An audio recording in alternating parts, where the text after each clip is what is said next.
الحمد لله نحمده ونستعينه ونستغفره ونعوذ بالله من شرور أنفسنا ومن سيئات أعمالنا من يهد الله فلا مضل له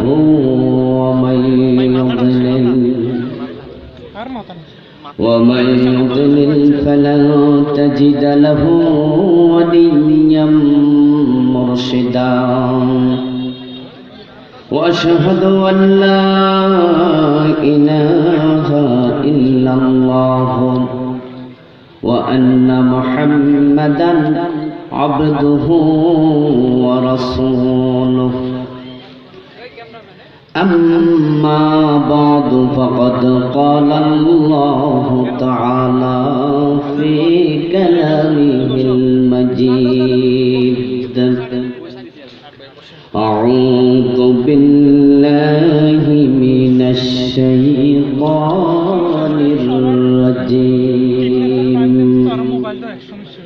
بسم الله الرحمن الرحيم إن الذين آمنوا وعملوا الصالحات كانت لهم جنات الفردوس نزلا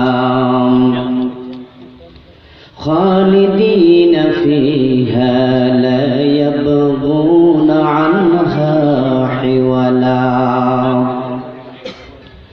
قال النبي صلى الله عليه وسلم لا يؤمن أحدكم حتى يكون هواه تبعا لما جئت به أو كما قال النبي عليه الصلاة والسلام সকলে মেহেরবানি করে দুরূদ ইব্রাহিম পড়ুন আল্লাহুম্মা সাল্লি আলা মুহাম্মাদিন ওয়া আলা আলি মুহাম্মাদ কামা সাল্লাইতা আলা ইব্রাহিম ওয়া আলা আলি ইব্রাহিম ইন্নাকা হামিদুম মাজিদ আল্লাহুম্মা বারিক আলা মুহাম্মাদিন ওয়া আলা আলি মুহাম্মাদ كما باركت على إبراهيم وعلى آل إبراهيم إنك حميد مجيد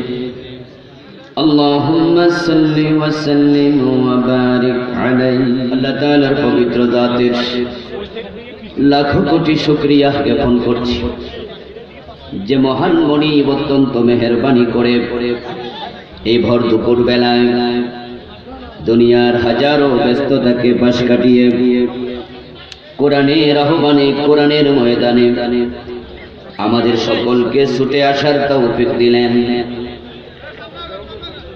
করোনার চরম বিপর্যস্ততার মাঝেও যিনি দয়া করে ঘনবসতিপূর্ণ বাংলাদেশকে নিরাপদে রাখলেন, আমাদেরকে সুস্থ রাখলেন, কোরআনের কথা বলার মতো শোনার মতো কোরআন মুখে হৃদয় দিলেন, এই সব নিয়ামতের মালিক কে? এজন্য আমরা আলোচনা শুরুতে মন প্রাণ উজাড় করে অন্তরের সবটুকু শ্রদ্ধা এবং ভালোবাসা দিয়ে আমাদের মনিব আল্লাহ তাআলাকে শুকরিয়া জানাই, কৃতজ্ঞতা জানাই। সবাই মিলে জোরে জোরে একবার কালিমাত শুকর পড়ি আলহামদুলিল্লাহ। দুরূদ ও সালাম বিশ্ব নবী সাইয়্যিদুল মুরসালিন ইমামুনা কুদওয়াতুনা হাবিবুনা উসওয়াতুনা তাবিবুনা সানাদুনা তাবিবু আরওয়াহিনা মুহাম্মাদুর রাসূলুল্লাহ সাল্লাল্লাহু আলাইহি ওয়াসাল্লামের উপর সাহাবায়ে কেরাম ও শুহাদায়ে জামের আলা ইল্লিয়িন আল্লাহ তাআলার কাছে কামনা করছি, বলুন আমিন। সম্মানিত ভাইরা, আমি আপনাদের সম্মুখে পবিত্র কোরআন মাজিদ থেকে সূরাতুল কাহফের 107 এবং 108 নম্বর আয়াতে কারিমা দুটি তেলাওয়াত করেছি।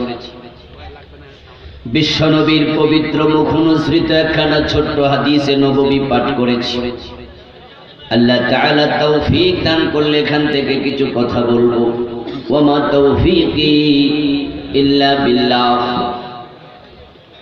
আল্লাহ তাআলা বলেন, ইন্নাল্লাযীনা আমানু, নিশ্চয়ই যারা ঈমান আনে, ওয়া আমিলুস সালিহাত, এবং সৎকর্ম সম্পাদন করে, নেক আমল করে, লাহুম জান্নাত, তাদের জন্য জান্নাত প্রস্তুত করা আছে।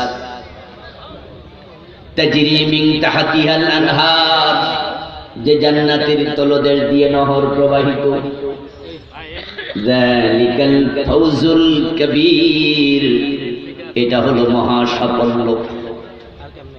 ইন্নাল্লাযীনা আমানু ওয়া আমিলুস সালিহাতি কানাত লাহুম জান্নাতুল ফিরদাউসি নুজুলা।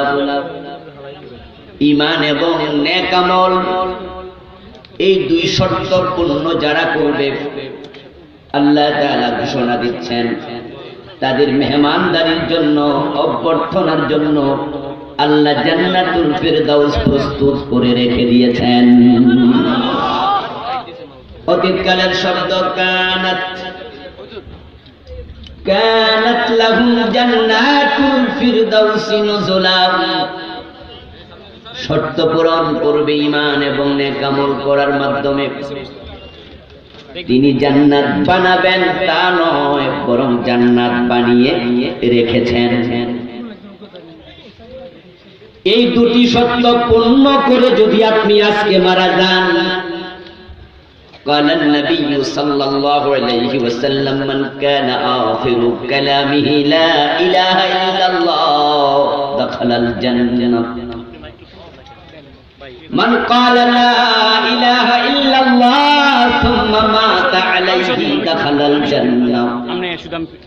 এই কালেমার উপরে মরতে দেরি, আল্লাহর জান্নাতে যেতে দেরি হবে না।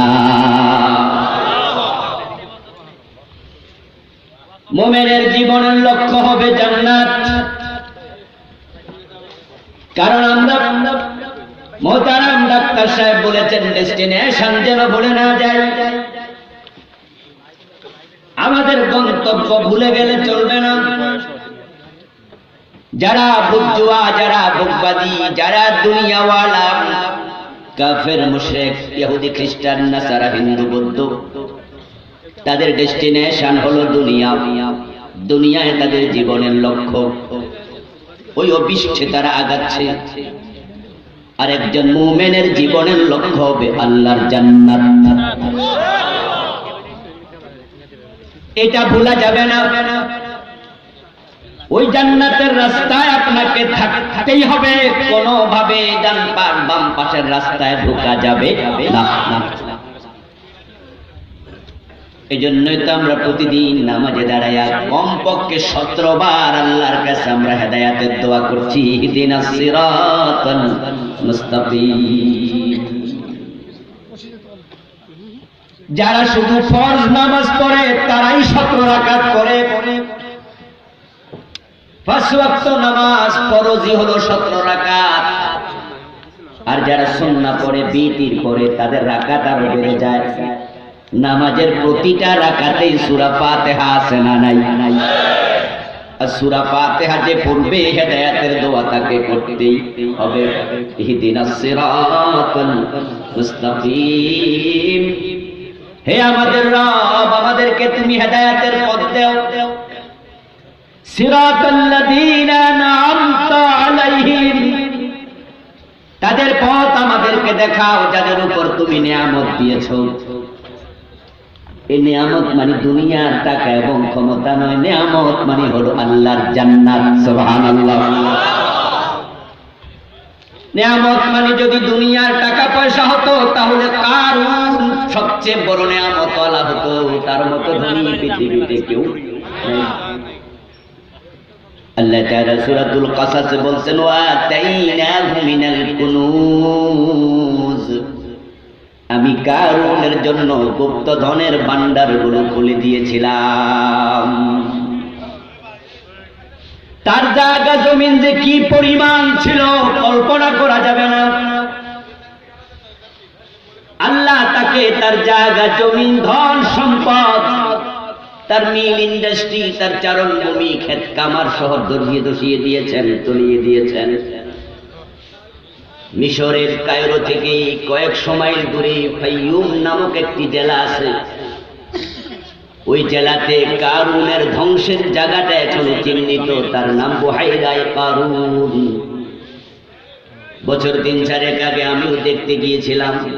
প্রাইভেট কারে চলতে চলতে আধা ঘন্টার উপরে যাওয়ার পরে ওই তার হ্রদের পাশ দিয়ে কিছু নাবিক দেখতে পেয়ে দাঁড়ালাম, যারা টুরিস্টদেরকে নৌকা চড়ায় 2 পয়সা কামাই করে সংসার চালায়। তাদের কাছে জানতে চাইলাম আর কতটুকু সামনে পর্যন্ত এই হ্রদ আছে। তারা বলল প্রাইভেট কারে গেলে আরো আধা ঘন্টার বেশি যেতে পারবেন। 1 ঘন্টা যদি প্রাইভেট কার চলে, নরমাল গতিতে হলো 40 থেকে 50 কিলো যাওয়া যাবে। এবার জিজ্ঞাসা করলাম ওই পার কত দূরে? নাবিকরা জবাব দিল ওই পারে তারাও জীবনে যায় নাই। এই সবটা হলো কারুনের সম্পদের জায়গা। আল্লাহ সবটা নিয়ে তারে ধসায়া দিছে। আমাদের বাংলাদেশও কোটিপতি আছে, পয়সাওয়ালা আছে,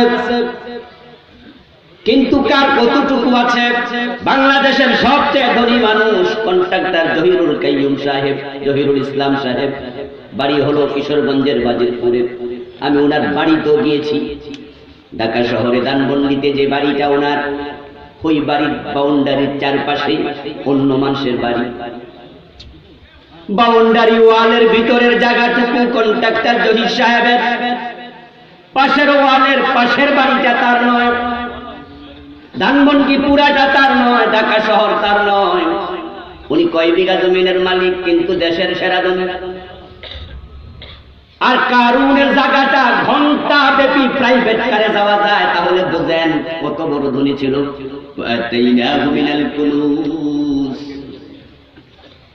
এই যে আমেরিকার কয়েকদিন আগে প্রেসিডেন্ট ডোনাল্ড ট্রাম্প যিনি বিদায় নিলেন, আমেরিকার প্রেসিডেন্টদের তালিকা সেরা ধনীদের মাঝে তিনি টপ অফ দ্য লিস্ট।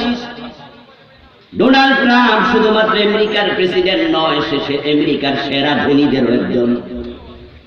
কিন্তু কতটুকু জায়গার মালিক? নিউ ইয়র্ক শহরে তার একটা বিশাল বাড়ি আছে। ওই বাড়িটার চারপাশে আমি প্রাইভেট কার নিয়ে ঘুরেছিলাম, এই তো 2018-তে।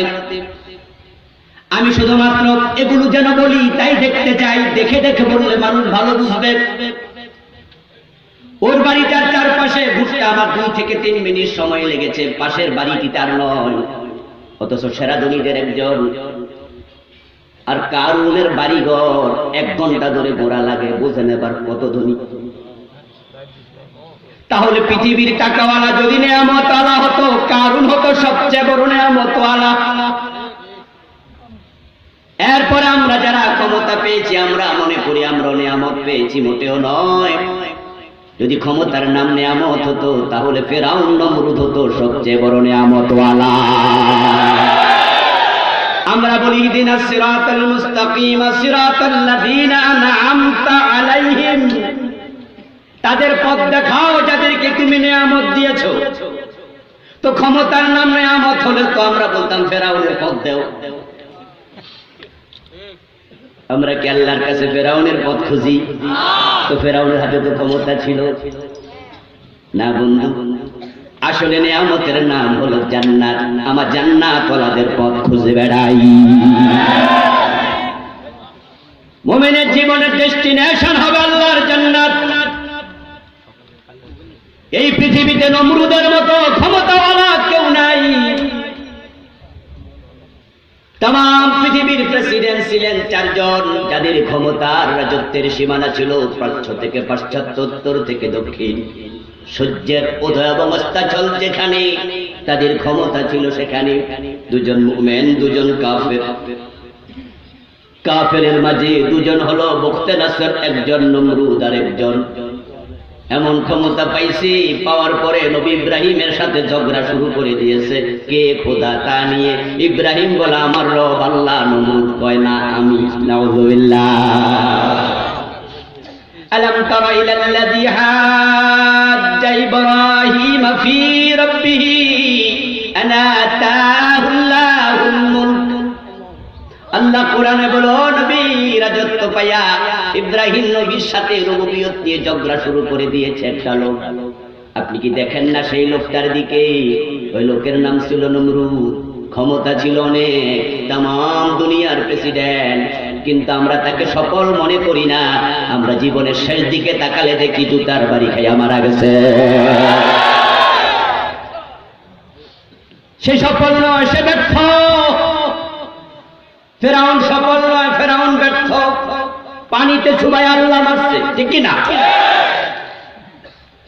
হাত্তা ইযা আদরাকাহুল গরাক, আল্লাহ বলে তাকে পানি পেয়েছিল, পানিতে ডুবাই আমি মেরেছি। মারার পরে আমি আল্লাহ তাআলা বলছি ফালিয়াউমা নুনাজ্জিকা বিবাদানিকা লিতাকুনা লিমান খালফাকা আয়া। আমি তোকে পানিতে চুবাইয়া মারলাম, কিন্তু পৌঁছতে দেব না, পানির মাঝে বলতে দেব না, হাঙ্গর তিমিকে খাইতে দেব না, তোর লাশ কিন্তু আমি বাঁচাইয়া রাখবো। কে বলছে? ওর লাশটা এখনো পৃথিবীতে আছে না নাই? পচে নাই, গলে নাই, হাঙ্গর তিমি খায় নাই, লোহিত সাগরে ডুবেছিল। তার যেই জায়গায় লাশ পাওয়া গেছে সে জায়গার নাম হামামাতু ফিরাউন। সেটা তুরে সাইনায় যাওয়ার পথে, মিশর থেকে 450-500 কিলোমিটার দূরে। ঠিক ওই পানিটা তো আমি নেমেছিলাম হাঁটু পানি পর্যন্ত। তার লাশ পানির মাঝে ভেসে ছিল 3100 বছরের বেশি। 3100 বছর পানিতে ভেসেছিল, পচে নাই, গলে নাই, হাঙ্গর খায় নাই, তিমি খায় নাই, রেখে দিয়েছেন কে? এবার আপনারা বলুন তো, সে কি একা ডুবেছিল নাকি সাথে সৈন্য সামন্ত ছিল? সবাই পচে গেল, সে পচল না। আল্লাহ তাকে কেন রেখেছেন? আল্লাহ এবার বলেন লিতাকুনা লিমান খালফাকা আয়া। আমি তোরে রেখে দিয়েছি, ভবিষ্যতের মানুষ তোকে দেখে শিক্ষা নেবে। ক্ষমতাওয়ালা হলেই সফল হওয়া যায় না।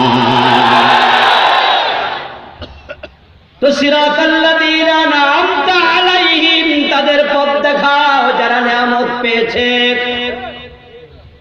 এবার নিয়ামত আলা বেলালের দিকে তাকান। বেলালের ফেরাউনের মতো ক্ষমতা ছিল না, নমরুদের মতো ক্ষমতা ছিল না, কারুনের মতো টাকা পয়সাও ছিল না, কিন্তু বিশ্ব নবী মেরাজ থেকে এসে বলেন, বেলাল আমি মেরাজের রাতে জান্নাতে ঢুকেছি, আমার আগে আগে তোমার পায়ের শব্দ শুনেছি। এবার আপনাদের মুখ থেকে জানতে চাই, ক্ষমতা নাই, টাকা নাই, অথচ জান্নাত আছে। ওই জান্নাতওয়ালা বেলাল সফল না ব্যর্থ? আমরা তাদের রাস্তা চাই, ঠিক না? এই জন্য জান্নাতের রাস্তা থেকে বিচ্যুত হওয়া যাবে, এটা আমাদের ডেস্টিনেশন। ওই রাস্তায় চলতে হবে, ওটাই আমাদের লক্ষ্য। কারণ দুনিয়া লক্ষ্য বানায় লাভ নাই। 1000 কোটি টাকা কামাইয়া লাভটা কি? সাথে নেওয়া যাবে না এক আনাও। কারণ কাপড়ে কোনো পকেট নাই। এসেছো লেংটা, যাইবাও লেংটা, সাথে কিচ্ছু নাই। আপনার হাতের ঘড়ি, মাথার টুপি, পায়ের জুতা, পকেটের মানি ব্যাগ, আপনজন নিজেরাই আস্তে আস্তে টেনে টেনে একটা একটা খুলবে। যদি তুমি নারী হও, তোমার নাকের ফুল, কানের দুল, হাতের বালা, গলার চেইন সব আপনজনেরা খুলতে খুলতে তোমার গায়ের জামাটাও খুলে দিয়ে যাবে। তোমার পরনের পায়জামাটাও রাখবে না, সব খুলে তোমাকে উলঙ্গ বানায় আর চাদর দিয়া ঢেকে দেবে। তারপরে 3টা সাদা কাপড়ের কাপড়, রিকশাওয়ালা 3টা, কোটিপতিও 3টা। তোমাকে শুইয়ে দেবে এমন বিছানায় যেখানে বিছানা চাদর ওটাই তোমার জায়গা। 1000 বিঘা বিঘা জমি আছে, কিন্তু যাওয়ার সময় 3.5 হাতের বেশি আর কোটি কোটি টাকা আছে, সাদা 3 টাকা পনের কাপড় ছাড়া আর কিচ্ছু নাই, সাথে আছে শুধু ঈমান আর আমল। যদি এটাও না থাকে তোমার আদৌ কিচ্ছু নাই, তোমার মতো কাঙ্গাল জমিনে কেউ নাই। এই জন্য ঈমান এবং নেক আমলের দরকার আছে না নাই? ওদিকে দৌড়াতে হবে ভাই, কারণ এই যে আপনি বসে আছেন, এই বসা থেকে হয়তো দাঁড়ানো যাবে না, সময় যদি শেষ হয় এখনই চলে যেতে হতে পারে।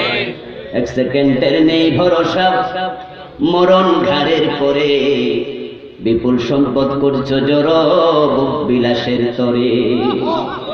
বুলবুল পাখির নেই এসেছি নুহেতাও, বেঁধেছি বাসা বড়ই মমতায়, সময় হলে শেষ ছেড়েই পরিবেশ, যেতে হবে সেথায় নিয়তি যেথায়, হয়তো গাছতলায় না হয় বাঁশতলায়। বিদেশি মার্বেল দিয়ে বাড়ি বানিয়েছেন, বিদেশি টাইলস দিয়ে ঘর সাজাইছেন, এয়ার কন্ডিশন লাগাইছেন, কিন্তু চোখ বন্ধ হোক, এখনো যদি মরে যাও দোস্ত, মসজিদের খাটিয়া চড়াইয়া ঘরের বারান্দা পর্যন্ত নেবে, এসি রুমে আর ঢুকাবে না। জীর্ণ শীর্ণ সরাইখানা, রাত্রি দিবা 2টি দ্বার, এরই মাঝে দুনিয়াদারি চলছে বড় চমৎকার। রাজার পরে আসছেন রাজা, শয্যা কত বাদ্য ধুম, তুচ্ছ এসব কয়দিনে বা তারপরেই তো সব নিঝুম। এখন আপনারা যারা আলোচনা শুনছেন, আপনাদের কাছ থেকে আমি জানতে চাই, কথাটা যেন মুখ থেকে না এসে কলব থেকে আসে, এ দুনিয়ার জীবনের পরে আরেকটা জীবন আছে না নাই? একটু সন্দেহ টন্দেহ আছে নাকি? থাকলে থাকতেও পারে, এরকম না আছে তো?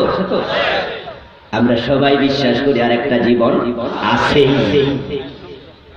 ওই জীবনের শুরু আছে কিন্তু আর শেষ নেই। এখন আপনি দুনিয়াতে কতদিন বাঁচবেন বলার ক্ষমতা আমাদের ডাক্তার স্যারেরও নাই। স্যারেরা মানুষকে চিকিৎসা দেয়, কিন্তু মরণ রোগের চিকিৎসা করতে তারা পারে না। ক্যান্সারের চিকিৎসক ক্যান্সারে মারা যায়, এমনও আছে না নাই? হার্টের চিকিৎসক হার্টের রোগে মরে যায়, ওর মরতে রোগ লাগে না।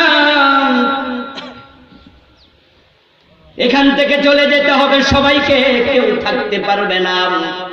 এখন চলে তো যেতেই হবে, কবে এর উত্তর কারোই জানা হতে পারে আজকে। এখন দুনিয়াতে কত বছর থাকবেন? 30, 40, 50, 100, 120, 100-র বেশি এখন আমরা বাঁচতেও চাই না। আমি নিজে তো বারবার দোয়া করি, আল্লাহুম্মা ইন্নী আউযু বিকা মিন আন আরুদ্দা ইলা আরযালিল উমর। রাসূলের শিখানো দোয়া, রাসূল সাল্লাল্লাহু আলাইহি ওয়াসাল্লাম নিজে বলতেন, আল্লাহ এমন বয়স আমারে নিও না যে বয়সে ইবাদতের উপযোগিতা থাকে না। আমি বয়সের বারে নুয়ে যাব, ওযু করলে আবার ওযু ভেঙে যাবে, আমি নামাজ পড়তে পারবো না, আমি রুকুতে দাঁড়াতে পারবো না, সিজদায় গিয়া মজা আনন্দের সাথে তাসবিহ করে তোমার পায়ে সিজদা দিতে পারবো না। এমন অসুস্থ হয়ে আমি বাঁচতে চাই না। এখন আমাদের দেশে স্বাস্থ্যগত যে সমস্যা, আমি জানি না পৃথিবীতে খাবারের মাঝে বিষ মিশানোর প্রবণতা আমাদের দেশের মতো আর কোথাও আছে কিনা। এই দেশের মানুষ এত মারাত্মক অবস্থায় আমরা আছি, মুখ খুলে কথা বলা যায় না, মন খুলে খাওয়া যায় না। মানুষ প্রভাব বানাইছে, মাইন্ড করবেন না, অবস্থা বলছি। আপনি এখন মুখ খুলে কথা বলবেন, কিন্তু সরকার পরিবর্তন হলে আপনি আর পারবেন না, আপনার উপর জুলুম হবে, ঠিক না? এই হলো নিয়ম। মানুষ কয় কথা বললে পুলিশ, খাইতে গেলে বিষ। ওই যাইবেন খাইতে গেলে বিষ আর বিষ। আশ্চর্য, মুসলমান খাবারের মাঝে ফরমালিন নামক বিষ দিয়া ভরে রাখে। খাইতে গেলে বিষ, কইতে গেলে পুলিশ, যাওয়ার জায়গা নাই, বিপদ। আমার বন্ধু, এই দেশে 100 বছরের বেশি বাঁচলে তো পঙ্গু হয়ে বাঁচা লাগবে, আর পঙ্গু হয়ে বাঁচা কোনো দরকার নাই। ততদিন বাঁচতে চাই যতদিন মন ভরে ইবাদত করা যাবে।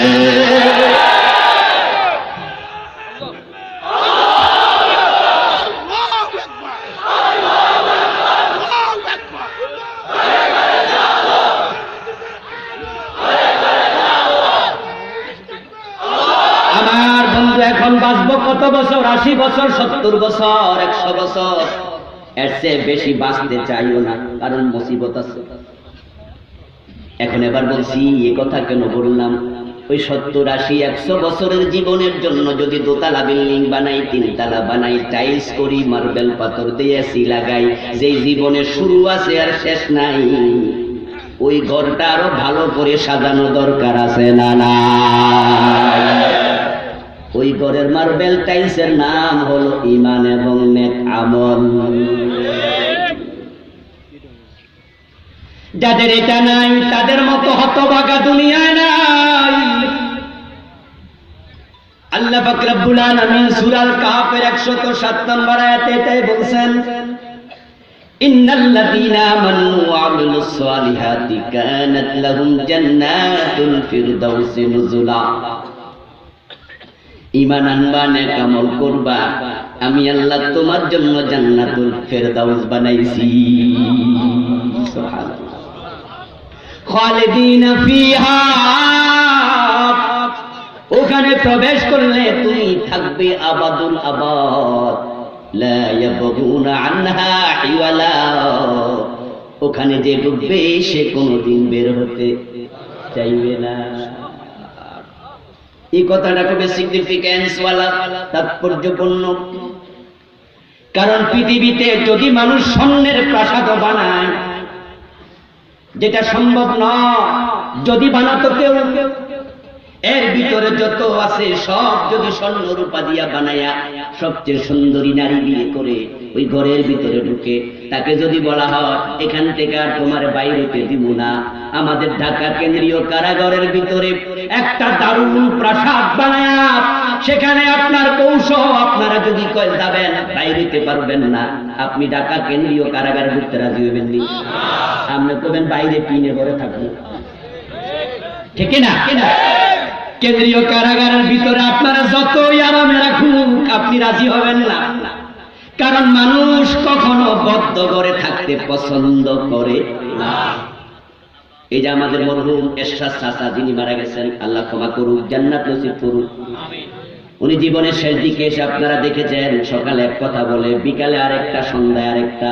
উনাকে সাংবাদিকরা প্রশ্ন করেছিল, আপনি এমন কেন করেন? আপনি তো একজন প্রেসিডেন্ট, এক্স প্রেসিডেন্ট, সেনাবাহিনীর প্রধান, আপনার তো পার্সোনালিটি থাকা দরকার। উনি তখন চমৎকার করে বলেছিলেন, আমি এমনি কই না রে, এ বুড়া বয়সে আর জেলে যাইতে মন চায় না রে। বলে নাই? উনি বলছেন যে আমি সকালে যেটা বলি, যদি এটার উপরে থাকি তাহলে আমার বিকালে জেলে দিব, ওই জন্য আর তালা টালা লাগে না। আচ্ছা, এবার আপনারা বলুন তো, যারা ভিআইপি জেলখানার কয়েদি, তাদের জন্য জেলখানা ডাক্তার আছে না নাই? ভালো ঘর আছে না নাই? পত্রিকা আছে না নাই? ভালো খাবার আছে না নাই? তো অসুবিধাটা কি জেলে গেলে? অভাব তো নাই। যারা আপনারা জেল খেটেছেন তারা জানেন, যাদের টাকা আছে জেলখানা তারা সবাই পায়, সবই পায়। কয়দিন আগে কাশিমপুর কারাগারে আমরা দেখছি বউও পাওয়া যায়। টাকা থাকলে কি নাই? আপনি যদি বলেন যে আমি হরিণের গোশত খাবো, ওইটাও মিলে জেলখানা। টাকা থাকলে হয়। 73 টাকাও আছে, মজা নাই, কারণ মানুষ বদ্ধ করে থাকতে পছন্দ করে না। এটা বোঝানোর জন্য একটা উদাহরণ দিলাম। এটাকে নেগেটিভ নেবেন না please, just example is the better than advice. আল্লাহ বলে জান্নাতে ঢোকার পরে কোনোদিন বের হতে চাইবে না, এর মানে হলো ওখানে অশান্তি বলতে কোনো শব্দ থাকবে না, শুধু মজা আর মজা। ওই জান্নাত আল্লাহ তাআলা বলেন যালিকাল ফাউজুল কবীর, যালিকাল ফাউজুল আযীম, এটাই হলো মহান সফলতা। যে জান্নাত পেয়েছে সে সব পেয়েছে, যে জান্নাত পায় নাই সে কিছুই পায় নাই। হাজার কোটি টাকা আছে কিন্তু কপালে জান্নাত নাই, তুমি কাঙ্গাল। হাজার কোটি টাকা আছে জান্নাত নাই, তুমি ফকির, তুমি অসহায়। কারণ তুমি যদি হিন্দু হও তোমাকে পড়াইয়া দেবে, সাথে 1 টাকা দেবে না, ঠিক না? টাকা থাকবে অ্যাকাউন্টে, তোমার কিচ্ছু নাই। তুমি যদি বৌদ্ধ হও তোমাকে বসা মাটি দিয়ে দেবে, সাথে 1 টাকা নাই। তুমি মুসলমান হও 3টা কাপড়ের কাপড় সাথে 1 আনাও নাই, তো তুমি ধনী কইল কে? আর থাকার জন্য ঘর নাই, খাওয়ার জন্য খাবার নাই, পরিধান করার জন্য কাপড় নাই, কিন্তু ঈমান আছে, নেক আমল আছে, চোখ বন্ধ করার সাথে সাথে জান্নাত শুরু হয়ে যাবে। কোন জান্নাত তুমি জানো? তুমি দেখতে পাচ্ছ তোমার এলাকায় মসজিদের খতিব সাহেব মারা গেছে, ওই আল্লামা মরহুম কাজীমউদ্দিন রাহমাহুল্লাহ মরে গেছে, তার কবরটা পাশের গ্রামে আছে। আপনি দেখছেন কবরটা মাত্র 3.5 হাত লম্বা, 2.5 হাত মতো চওড়া, কিন্তু যদি কবরটা আল্লাহর জান্নাতের বাগান হয়, বিশ্বনবী বলছেন, আপনার সুনান আবু দাউদে আসছে, কবর দেওয়ার পরে ফেরেশতা 3টি প্রশ্নের জবাব যখন সে দেবে, তখন আল্লাহ ফেরেশতাকে বলবেন তার কবরটাকে বড় করে দে, চক্ষু যতটুকু যাবে। ওই মকরার হুজুর শুয়ে আছে, আপনার কাছে মনে হয় 3.5 হাত, না, কবর যদি জান্নাতের বাগান হয় তার প্রশ্ন হবে চোখ যতটুকু যায় ততটুকু। সুবহানাল্লাহ। আপনি দিয়েছেন সাদা কাপড়ের কাপড়, আল্লাহ বলবে না ফেরেশতা এটার মানায় না, এলবিসুহু মিনাল জান্নাহ, তাকে জান্নাতের কাপড় পরায়া দাও। আপনি রেখে এসেছেন মাটির বিছানায়, আল্লাহ বলবো ফ্রিশুহু মিনাল জান্নাহ, এটা মানায় না, তাকে জান্নাতের বিছানা বিছায়া দাও। তার কবরটা আপনি জানেন অন্ধকার, আল্লাহ বলবে না ওফতাহু লাহু বাবান ইলাল জান্নাহ, আমার জান্নাতের দিকে দরজা খুলে দাও। আর যদি ঈমান না থাকে, নেক আমল না থাকে, আপনি একবারে কাঙ্গাল। থাকার জন্য ঘর নাই, খাওয়ার জন্য খাবার নাই, পরিধান করার কাপড় নাই, জান্নাত আছে, আপনার মতো ধনী আর কেউ নেই। রিকশাওয়ালা, ঠেলাওয়ালা, দিনমজুর, কুলি ভাই, তোমাকে বলছি, সমাজের মানুষরা তোমাকে দেখে চেয়ার ছেড়ে দেয় না, তোমাকে কোথাও ভিআইপির সম্মান দেয়া হয় না, তোমাকে কোনোদিন কেউ বরণ করে না। তুমি রিকশাওয়ালা, কম বয়সী পোলাও তোমার ধমক দেয়, ওই চাচা জোরে চালাও। অনেক বেয়াদব ছেলে আছে, নাতির বয়সী রিকশাওয়ালারা তুই তুকারি করে কথাও বলে, আছে না নাই? এই রিকশা যাইবি, তুমি মনে মনে ভাবো আমার আল্লাহ গরিব বানাইলো কেন, আমি ওই পিচ্চি পোলাপানোর ধমক খাওয়া লাগে। তুমি পিয়ন, তুমি কুলি, তুমি দিনমজুর, তুমি চামার, তুমি জুতা ছাপ করো, জুতা সেলাও, মন খারাপ করো না। যদি তুমি ঈমানওয়ালা হও, আমলওয়ালা হও, রাসূলুল্লাহ বলেছেন দাখালতুল জান্নাহ ওয়া রাআইতু আকসারা আহলিহাল ফুকারা, আমি মেরাজের রাতে জান্নাতে ঢুকে দেখলাম দুনিয়ার গরিব মানুষগুলো জান্নাতে চলে গেছে।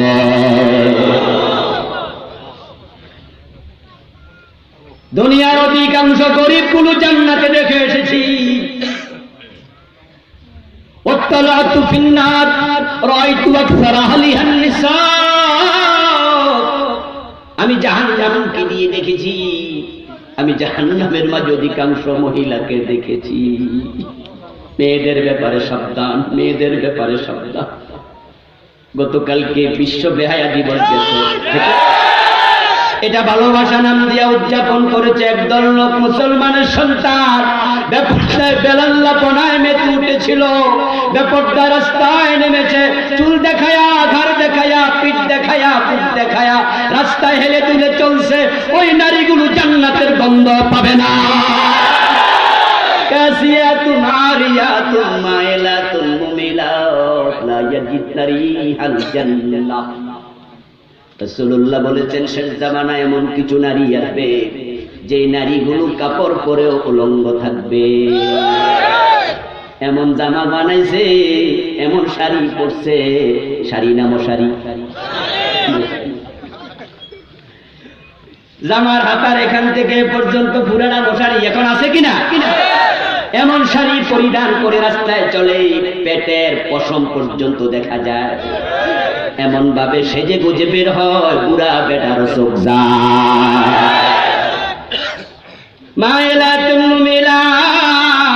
ওই নারীগুলো মানুষকে নিজের দিকে আকৃষ্ট করতে চাইবে, তারা সেজে গুজে রাস্তায় যাবে, লা ইয়াজিদনা রিহাল জান্নাহ, তারা আল্লাহর জান্নাত পাওয়া দূরের কথা, জান্নাতের গন্ধটাও পাবে না। আমি জান্নাতে দেখেছি অধিকাংশ গরিব। আরেকটি হাদিসে রাসূলুল্লাহ সাল্লাল্লাহু আলাইহি ওয়াসাল্লাম বলেন, গরিবেরা ধনীদের 500 বছর আগে জান্নাতে যাবে। আলহামদুলিল্লাহ, আলহামদুলিল্লাহ। যারা গরিব হয় তারা গুনাহ কম করে, তারা হারাম কম খায়। যদি তারাও হারাম খাইতো তারাও ধনী হয়ে যাইত। গরিব থাকায় প্রমাণ করে তারা ঘুষ কম খায়, সুদ কম খায়, হারাম কম খায়, ঠিক না? এখন যাদের গুনাহ কম তাদের জান্নাত আগে হবে। ফাআম্মা মান সাকুলাত মাওয়াজিনুহু ফাহুয়া ফি ঈশাতির রাদিয়া। সুবহানাল্লাহ। আমার বন্ধু ঈমান এবং নেক আমল পুঁজি করলে জান্নাত মিলে যাবে। আল্লাহ ঘোষণা দিয়েছেন, দুটি শর্ত পূর্ণ করলে জান্নাতের ঘোষণা দিয়েছেন কে? জোরে বলুন কে? জান্নাতের মালিক কে? জান্নাত দেবেন কে? নাকি কোন পীর সাহেব হুজুর? আমাদের দেশে কিছু মানুষের ভুল ধারণা আছে, তারা মনে করে পীর সাহেব হুজুরেরা, আলেম ওলামারা তারা সুপারিশ কইরা কইরা শুধু জান্নাত দিয়ে দেবে। আমার বন্ধু, শাফাআতু হাক্কুন। আহলে সুন্নাহ ওয়াল জামাতের আকীদা হলো শাফাআত সত্য। কিন্তু আপনি আবার মনে করেন না, হুজুর ওয়াজ করছে ছেলে যদি হাফেজ হয়, মাওলানা হয়, বাবার মাথায় নূরের টুপি, সুতরাং আমি বিড়ি টাইনলে অসুবিধা কি? ছেলে হাফেজ বানাইছি, নূরের টুপি তো মাথায় ডেফিনিটলি আসতেছে, তো আমি আর নামাজ পড়া দরকার কি কষ্ট কইরা? ছেলে আপনারে সুপারিশ করে জান্নাতে নিয়ে যাবে, আপনার নামাজ কালাম লাগবে না। কে বলেছে এটা? জান্নাত পাবেন আশা করে বসে আছেন, ওসিলাটা হবে নফল, নামাজ রোজা ফরজ, এক্সট্রা বোনাস। চাকরি থাকলে, যার চাকরি নাই তার কপালে বোনাস থাকে না। আরে ভাই, নিজের হাঁটুতে যদি বল থাকে, আপনি যদি হাঁটতে পারেন, এখন আপনার সাথে একজন হেঁটে যাচ্ছে, আপনিও হাঁটতেছেন। শ্রীলঙ্কায় ডাম স্পিক, হযরত আদম নবী সেখানে নাকি নেমেছে। এই কথাটা শুনে মনের শব্দগুলো একটু দেখে আসি। 7,500 ফিট উঁচু পাহাড়। আমার সাথে একজন ব্যবসায়ী চট্টগ্রামের, দুজন মিলে উঠতে থাকলাম। কলম্বো থেকে 250 থেকে 300 কিলোমিটার দূরে। 7,500 ফিট মানে হলো মেঘমালা আমাদের নিচে ছিল। পায়ে হেঁটে পুরাটা উঠতে হবে। অনেক দূর উঠার পরে আমি আর পারি না, বেটা একটু শক্তিশালী, হে আমার ধরছে বাজা কলা কইরা হাতে ধরে, এবার আস্তে আস্তে তো ওড়েন হুজুর। আচ্ছা বলুন তো, আমার যদি হাঁটুতে বল না থাকতো, হে টান মারতো, আমি উঠতাম না, শেষরা খাইতাম? এ টানে কি উপকার হতো না আর ক্ষতি হইতো? আমার তো হাঁটু চামড়া উঠতে যেত।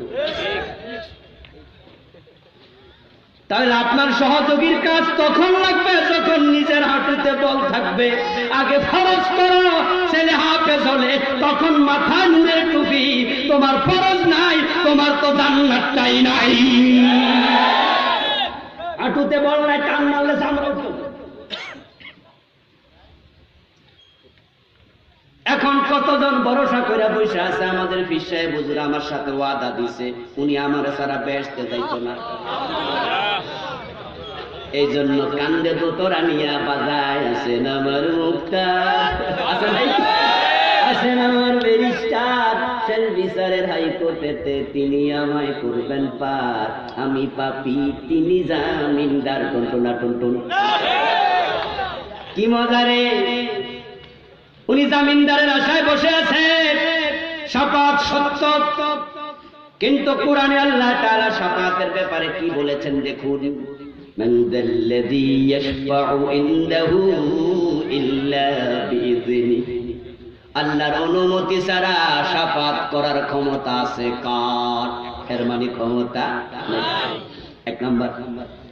আরেক আয়াতে আল্লাহ তাআলা বলেন ওয়ালা ইয়াশফাউনা ইল্লা লিমান ইরতাদা,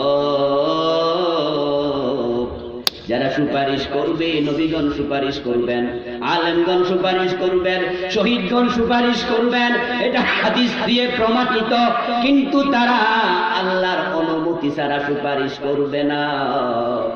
তাই তো আবু তালেব চিরস্থায়ী জাহান্নামী হবে। নবী মুহাম্মদ চাচা আবু তালেবের জন্য সুপারিশ করতে পারবেন না। নূহ আলাইহিস সালামের ছেলে কেনান জান্নাতি না জাহান্নামী? তো নূহ নবী সুপারিশ করবে নাকি? আজর ইব্রাহিম আলাইহিস সালামের বাবা জান্নাতি না জাহান্নামী? নবী ইব্রাহিম সুপারিশ করতে পারবে? ইন্নাল্লাযীনা আমানু ওয়া আমিলুস সালিহাত, ঈমান নেক আমল পুঁজি করো, তারপরে যদি দেখা যায় গুনাহ বেশি সওয়াব কম, তুমি জাহান্নামী হয়ে যাচ্ছ। ঈমান আছে, আমলও আছে, তবে কমে গেছে। নবী মুহাম্মদ বলেন শাফাতি লিআহলি কাবাইর মিন উম্মতি, ওই উম্মতের জন্য আমি সুপারিশ করব। কিন্তু তোমার ঈমানটাই নাই, আমলের খাতা শূন্য, নামাজ নাই, রোজা নাই, ওয়াক্তিয়া নাই, জুমার দিন হাজির হয়, জুমার দিনও যায় না, ওই লোকটাও জান্নাতের স্বপ্ন দেখে। এমন ভাবে স্বপ্ন দেখেছে মুছে তেল দিচ্ছে, জান্নাতের কাঁঠাল খাবে, কষ্ট যেন না লাগে, এমন ভাবসা এর জান্নাত নিশ্চিত। জান্নাতের ব্যাপারে কোনো টেনশন করে না, জাহান্নামের ভয় করে না। অথচ হযরত উসমানের মতো লোক কবরের পাশে দাঁড়ালে চোখের পানিতে দাড়ি ভিজে বেবে জমিন ভিজে যেত। জান্নাত আল্লাহর হাতে, জান্নাত কোন নবীর হাতেও নাই। যদি নবী মুহাম্মদের হাতে জান্নাত থাকতো, চাচা আবু তালেবকে তিনি জাহান্নামে যেতে দিতেন না। উনার বাবা আব্দুল্লাহ, উনার মা আমেনা, উনার দাদা আব্দুল মুত্তালিব, তিনজনের যে ইহসান উনার উপরে, চাচা আবু তালেবের ইহসানের চেয়েও বেশি।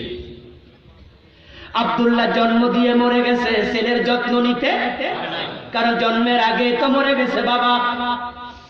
মা আমেনা 5 বছর অন্যের বাড়িতে লালন পালন করেছে, আরবের সিস্টেম ছিল। হালিমাতুস সাদিয়া রাদিয়াল্লাহু তাআলা আনহার বাড়িতে তায়েফে ছিলেন। মা আমেনা জন্ম দিয়েছেন, পেটে ধরেছেন, কিন্তু ছেলের যত্ন নেয়ার সুযোগ পান নাই। 5 বছর বয়সে মায়ের কোলে এসেছে, মাটাও মরে গেছে। দাদার কোলে গেলেন 3 বছর, তারপরে দাদা মরে গেছে 8 বছর বয়সে। ওই 8 বছর থেকে বিশ্ব নবীর 50 বছর বয়স পর্যন্ত 42টা বছর চাচা আবু তালেব কোলে পিঠে করে মানুষ করেছে, বুকের মাঝে আগলাইয়া রাখছে। নিজের ছেলে জাফর, নিজের ছেলে আলী, নিজের ছেলে আকিল, নিজের মেয়ে উম্মে হানি রাদিয়াল্লাহু তাআলা আনহুম, আবু তালেব তাদেরকে যত ভালোবাসতেন, ভাতিজা মুহাম্মদকে ভালোবাসতেন তার চেয়েও অনেক গুণ বেশি, নিজের জীবনের চেয়েও বেশি। রাসূল সাল্লাল্লাহু আলাইহি ওয়াসাল্লামকে নবুয়তের 7ম সনে যখন শিয়া আবি তালেব নামক জেলখানায় বন্দিশালায় বন্দী করলো, আবু তালেব স্বেচ্ছায় জেল কেটেছেন, ভাতিজা মুহাম্মদকে আলাদা থাকতে দেন নাই। ওই ভালোবাসার চাচা আবু তালেব জাহান্নামী হবে। নবী মুহাম্মদের হাতে জান্নাত থাকলে উনি জাহান্নামী হতে দিতেন না। আল্লাহ তাআলা যখন কাহ্হার সূরত ধারণ করে হাশরের ময়দানে প্রকাশিত হবেন, সব নবী ইয়া নফসি বলে চিৎকার দেবে, এমন হাদিস আছে না নাই?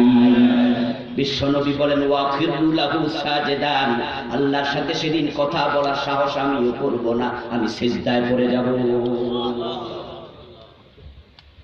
সিজদা থেকে আল্লাহ আমার উঠতে বলবেন, তখন আমি উঠব, তখন কথা বলবো, এর আগে আমারও সাহস নাই, ফেরেশতাদেরও নাই। ইয়াউমা ইয়াকুমুর রূহু ওয়াল মালাইকাতু সাফফান লা ইয়াতাকাল্লামুন। সব নবী জান্নাতি, সব নবী জান্নাতি, তারা মাসুম বেগুনাহ। আপনাদের কাছ থেকে আবার উত্তর চাই, নবীরা যে জান্নাত পাবেন, নবীদের জান্নাতটাও কার হাতে? আর আপনি কি মজা মুছে তেল দিচ্ছেন নামাজ কালাম সাইরা দিয়া, আপনি বলতেছেন হুজুর আমারে কইছে আমারে সারা বেহেশতে যাবে না, এই জন্য নামাজ কালাম সাইরা দিয়া হুজুরের পায়ে সেজদা শুরু করে দিয়েছে। এমন কিছু লোকও আছে না? না, তোমাদের হাতে ধরে পায়ে ধরে বলি, দোস্ত শোনো, থেমে যাও, থেমে যাও, থেমে যাও। আল্লাহ সারা মানুষের মাথা কারো কাছে নত হবে না। সেজদার মালিক কে? শুধু আল্লাহকে, শুধু আল্লাহ, শুধু আল্লাহকে। ভুল জায়গায় যাইও না। যেই তোমার ওয়াদা দিছে সাথে করে বেহেশত নিব, এই জান্নাত এর কাছে না। আরে মিয়া, আসরের দিনের টর্চ লাইট দিয়ে খুঁজে পাবে না। ছেলে দেখলে মা পালাবে, বাবা দেখলে ছেলে পালাবে, এমন আয়াত কোরআনে আছে না নাই? ইয়াউমা ইয়াফিরুল মারউ মিন আখিহি ওয়া উম্মিহি ওয়া আবিহি ওয়া সাহিবাতিহি ওয়া বানিহি। আল্লাহ বলে ছেলে দেখলে মা দৌড় মারবে, দৌড় মারবে, দৌড় মারবে। ইয়াফিরু মানে পলায় যাওয়া। বাবা দেখলে ছেলে পালাবে, ভাই দেখলে ভাই পালাবে। যে বউ ছাড়া এক রাত দূরে থাকো না, বেড়াতে গেলে সাথে নিয়ে যাও। কিছু স্বামী আছে বউ পাগল, কিছু বউ আছে স্বামী পাগল, এক রাত আলাদা থাকে না। এটা খারাপ জিনিস নয়, এটা ভালো। ভালোবাসা থাকবে, রাসূলের সুন্নাহ, স্ত্রীকে ভালোবাসবেন। তবে বিশ্ব ভালোবাসা দিবসে রাস্তায় নামে না। বলো কালকে কিছু লোক রাস্তায় নামছে, মানুষের সামনে বউর হাত ধরে ধরে হাঁটছে, বুঝাইছে আমি এর ভালোবাসি। আসলে যারা রাস্তায় ভালোবাসা দেখাতে রাস্তায় নামে, বুঝতে হবে তাদের ঘরে ভালোবাসা নাই।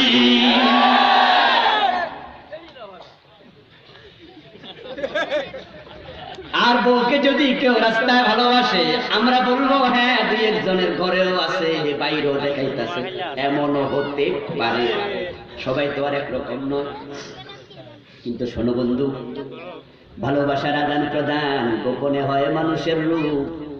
স্বামী স্ত্রীকে ভালোবাসা দেবে ঘরের দরজা লাগাইয়া, তাই বাসর ঘরের দরজা খোলা থাকে না, বন্ধ থাকে। এটা মনুষ্যত্ব। আর একটা কুকুরের সাথে আর একটা কুতুন্নির সাক্ষাৎ হবে, গাই গরুর সাথে ষাঁড়ের সাক্ষাৎ হবে, বিড়ালের সাথে বিড়াল পুরুষের সাক্ষাৎ হবে, রাস্তায় হবে, ঘাটে হবে, ওপেন প্লেসে হবে। এটা হলো পশুত্ব। পশুর স্বভাব হলো বিপরীত জিন্সের কাছে ওপেন ফিল্ডে যাবে। মানুষের স্বভাব হলো ভালোবাসা গোপনে আদান প্রদান করবে। আপনারা যারা আপনার স্ত্রী আছে, আপনি আপনার স্ত্রীর গর্দানে হাত দিয়া ঘরের মাঝে একই খাটে বসে আছেন, আপনার স্ত্রীকে এভাবে ধরে বসে আছেন, বসে দুইজন গল্প করছেন। ঠিক ইন দ্য মিন টাইম আপনার ক্লাস 10 এ পড়ুয়া ছেলেটা ঘরে ঢুকছে। জবাব দিন তো, স্ত্রীর গর্দানে হাতটা থাকবে না সরাইয়া ফেলবেন? আপনার স্ত্রীকে আপনি ভালোবাসেন, কিন্তু এটা ছেলে দেখুক, এটা আপনার পছন্দ। আপনি আপনার স্ত্রীর পাশে বসে আছেন, গায়ে গা লাগায়া কোনো একটা বিষয়, একই মোবাইলে দুইজন কোনো একটা ভিডিও দেখতেছেন, তার গায়ের সাথে গা লেগে আছে। এই সময় আপনার মেয়েটা ঢুকছে, ঠিক একসাথে থাকবেন না, একটু সরে যাবেন। এটাই মনুষ্যত্ব। কিন্তু গতকালকে যারা রাস্তা নেমে ভালোবাসা দেখাইছে, তারা পশুত্বের দিকে আগাচ্ছে। আমার বন্ধু, আপনার স্ত্রীকে ছাড়া আপনি এক রাত থাকেন না, কাছে থাকেন, ভালোবাসেন, কিন্তু আল্লাহর কোরআনের বক্তব্য, হাসরের ময়দানে স্বামী তার স্ত্রীকে দেখলে পালিয়ে যাবে। কে বলেছে? আল্লাহ। বলেন কে বলেছে? আল্লাহ বললেন। আল্লাহর কথাতে মিথ্যা হতে পারে না, কোনো সন্দেহের অবকাশ নাই। এবার আপনি যে পীর সাহেবের উপর ভরসা করে নামাজ কালাম ছাইরা দিলেন, আপনাকে প্রশ্ন করি, আপনার পীরের বউ আছে না নাই? ছেলে মেয়ে আছে না নাই? উনি কিয়ামতের দিন নিজের ছেলে মেয়ে দেখলে দাঁড়াবে না পালাবে? নিজের স্ত্রী দেখলে থামবে না দৌড় মারবে? তো যে পীর সাহেব আল্লাহর কথার আলোকে ছেলে মেয়ে দেখলে পালায়, নিজের বউ দেখলে পালায়, আর আমনে তার আশা বসে আছেন হে আপনারে নিবে। আসলে আপনি ছাগলের 3 নাম্বার বাচ্চার মতো লাফাইছেন, 2টা খাইয়া লাফার, একটা না খাইয়া লাফা। তোরাটা যেদিন খাইবেন সেদিন বুঝবেন, তবে নৌকা ডুবাইয়া বুঝা কোনো লাভ নাই, আজকে বুঝা উচিত। বাঙ্গরদা বাজার থেকে যারা নদী পার হইয়া ওই পাশে যেত, কয়ারদারি যাইতো, আজ থেকে 20-30 বছর আগে আমরা নৌকায় করে কত পার হইছি। চেয়ারম্যান সাহেব কইছে আমার বোন বিয়া দিছি তো কয়দিন আগে, ফুফুদি বিয়া দিছি 2 জন, আরো হবে একই কথা। আমার ফুফারা হয়তো আজকে মাহফিলে আসছে, আলহামদুলিল্লাহ। এটা আমার সৌভাগ্য যে আজকে আত্মীয় স্বজনদেরকে ওয়াজ শোনাতে পারতেছি, আলহামদুলিল্লাহ। আমার বন্ধু কয়ারদারি দিয়া নৌকায় পার হওয়া লাগছে। ফুটবল খেলা ছিল বাঙ্গরদা বাজার, বড় ভাইয়ের সাথে এসেছি, বেড়াইতে আসছি। যাওয়ার সময় বড় ভাইটাও মারা গেছে, আল্লাহ জান্নাত নসিব করুন। শামসুল হক তার নাম ছিল, যেটা তো ভাই সবার বড়। সাইকেলের পিছনে করে উনি নিয়ে যাচ্ছে, গিয়ে দেখি এত ভিড়, নৌকাতে মানুষ ধরবে 20 জন, উঠছে 30 জন। সাইকেল নিয়ে ভাইয়ের সাথে দাঁড়ায় আসি, দেখি নৌকাটা একটু সামনে যাইয়া পাবলিক হইয়া গেছে। এরকম ঘটনা ঘটে না? মানুষের বীরে মাঝি কয় ভাই উঠিস না ডুববা যাইব। ধরবে 20 জন, উঠছে 25 জন, ডুবে ডুবে ভাব। এক পেটওয়ালা মোটকা টাইপের লোক যাইয়া কয় বেটা এতজন উঠছে, ডুবে না, আমি উঠলে বুঝি ডুববো। মাঝি কয় মাপ চাই, রাখ তোর মাপ। কিছু তেরা টাইপের লোক আছে না, এ লাভ দিয়া গেছে, উঠতে দেরি। মাঝি কয় কি কইছি, কয় হেন না বুঝছি, বুঝলি ডুবাইয়া। হাশরের ময়দানে ধরা খাইবা, ভণ্ড পীর খুঁজা পাইবা না। ও নৌকা ডুবাইয়া বুঝা কোনো লাভ নাই। আজকে বুঝতে জান্নাতে যেতে হলে ঈমান আমল দরকার আছে না নাই? এই 2টি শর্ত দিয়েছেন কে? আমার বন্ধু এখন ঈমানের বড় দৌলতা চলছে। 1 নাম্বার শর্ত ঈমান, 2 নাম্বার শর্ত নেক আমল। ঈমান মানে আল্লাহর উপরে বিশ্বাস। এই ঈমান আল্লাহর উপরে বিশ্বাস যেমন লাগবে, ওই ঈমানটা শিরিক মুক্ত হওয়া লাগবে। আল্লাহকেও বিশ্বাস করে, সাথে অন্যকেও শামিল করে, এই বিশ্বাসের কোনো দাম। ঈমান হওয়া লাগবে শিরিক মুক্ত। শিরিক ওয়ালা ঈমান লইয়া মরলে ঈমানের কোনো দাম। ইন্না শিরকা লাযুলমুন আযীম, শিরিকের মতো বড় জুলুম আর নাই। মক্কায় যারা কাফের মুশরিক ছিল, তারাও কিন্তু আল্লাহর উপর বিশ্বাস ছিল, বিশ্বাস করত। কোরআনে আছে লাইন সাআলতাহুম মান খালাকাস সামাওয়াতি ওয়াল আরদ লায়াকুলুন্নাল্লাহ। ও নবী, যদি আপনি প্রশ্ন করেন আকাশ জমিন কে বানাইছে, মক্কার কাফেররা বলবা আকাশ জমিন বানাইছে আল্লাহ। কিন্তু তাদেরকে আবার প্রশ্ন করুন, আকাশ জমিন আল্লাহ বানাইলে লাতের কাছে মানাতের কাছে মাথা নত কেন করো? তখন তারা জবাব কি দেবে শুনুন। তারা জবাবে বলবে না মা না'বুদুহুম ইল্লা লিয়ুকাররিবুনা ইলাল্লাহি যুলফা। এই ছোট ছোট দেবতাগুলো, তাদেরকে আমরা পূজা করি, অর্চনা করি, মাথা নত করি তাদের কাছে, কারণ তারা কিয়ামতের দিন আমাদের বড় খোদার কাছে নিয়ে যাবে। লিয়ুকাররিবুনা ইলাল্লাহি যুলফা, তারা আমাদেরকে আল্লাহর কাছে নিয়ে যাবে। ইলাল্লাহ, আল্লাহর কাছে নেবে। ঠিক আমাদের দেশে যারা পীরের পায়ে সিজদা দেয়, মাজারে মানত করে, পীরকে তোষামত করতেছে, আমার বন্ধু তারা পীরকে কিন্তু আল্লাহ মনে করে না। তারা মনে করে কিয়ামতের দিন উনি তাদের তরাইয়া দেবে। উদ্দেশ্য একটাই। ওই পীর সাহেব হুজুর মারা গেছেন, যিনি আজকে কবরে আছেন, তিনি আল্লাহর প্রিয় বান্দা, ভালো মানুষ, আল্লামা কাজীমউদ্দিন। আমাদের মৌকরার পীর সাহেব হুজুর, শামসিনার পীর সাহেব হুজুর, উনাদের ব্যাপারে আমাদের ধারণা ভালো, কারণ তারা আমাদের অগ্রজ, আমরা তাদের অনুজ। তারা পূর্বগামী, আমরা পরগামী। তারা আমাদের সামনের, আমরা তাদের পিছের, আমরা তাদের কবরের পাশে গেলে বলি আনতুম লানা সালাফুন নাহনু লাকুম তাবাউন ইনশাআল্লাহু বিকুম লাহিকুন। আপনারা চলে গেছেন, আমরা পরের কোন গাড়িতে আসতেছি, ঠিক না? আপনারা চলে গেছেন, হয়তো পরের কোন গাড়িতে আমরা ইনশাআল্লাহু বিকুম লাহিকুন, আপনাদের সাথে আবার দেখা হয়ে যাবে। তাদের ব্যাপারে আমরা মন্দ ধারণা রাখি না। হুসনুল জান্নাহ মিনাল ইবাদাত, ভালো ধারণা ইবাদত। হযরত শাহজালালের ব্যাপারে আমাদের ধারণা উত্তম, শাহপুরানের ব্যাপারে উত্তম, মরে গেছে শাহালির ব্যাপারে উত্তম, ওই যে কেল্লাসার ব্যাপারে আমাদের ধারণা উত্তম। তাদের ব্যাপারে খারাপ ধারণা রাখি না, তারা আমাদের অগ্রজ, তারা আমাদের পূর্বসূরি, আমরা পরবর্তীতে আসছি। কিন্তু একটা বিষয় ক্লিয়ার করতে হবে, সেটা হলো হযরত শাহজালাল কি বলে গেছে, আমার মাজারের পাশে গাজাটা নিও।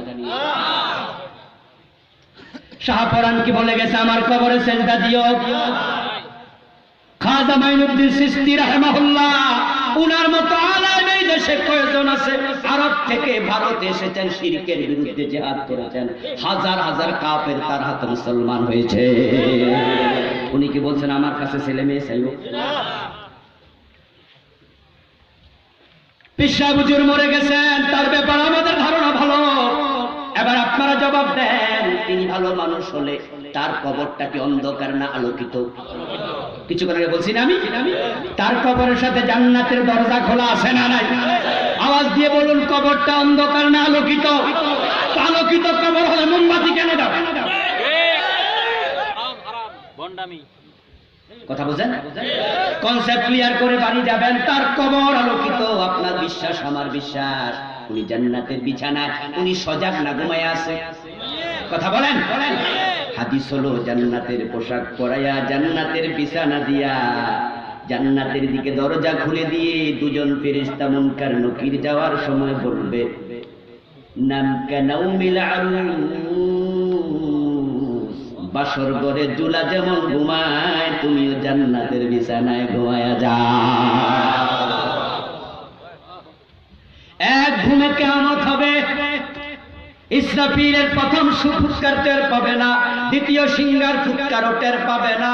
সুম্মা নুফিখা ফীহি উখরা ফাইদা হুম কিয়ামুন ইয়ানজুরুন। যখন তৃতীয় সিংহায় ফুৎকার দেবে তৃতীয়বার, তখন লোকটার ঘুম ভাঙবে, ঘুম থেকে উঠে দাঁড়াইয়া যাবে। তারপর উঠে দাঁড়ায় আসে, কি বলবে? সে বলবে, মাম্বাসানা মিম্মার কদিনা, আমার ঘুম থেকে আমার কে ডাকলা, কি মজার ঘুম দিলাম। ঘুমানোর জন্য কবরে সুযোগ আছে, আছে না নাই? আওয়াজ করো, আছে না নাই? ফজরের টাইমে ঘুমানো যাবে না। এখানে ফজরে ঘুমাইলে কবরে ঘুমানোর সুযোগ আর পাইবা না। তাই ঘুমায়া নামাজ কাজা করো না দোস্ত, দুনিয়ায় একটু ঘুম মারো, ঘুমের জন্য কবর রেডি আছে। সে বলবে, কে ঘুম থেকে ডাকলা, কি মজার ঘুমেছিলাম।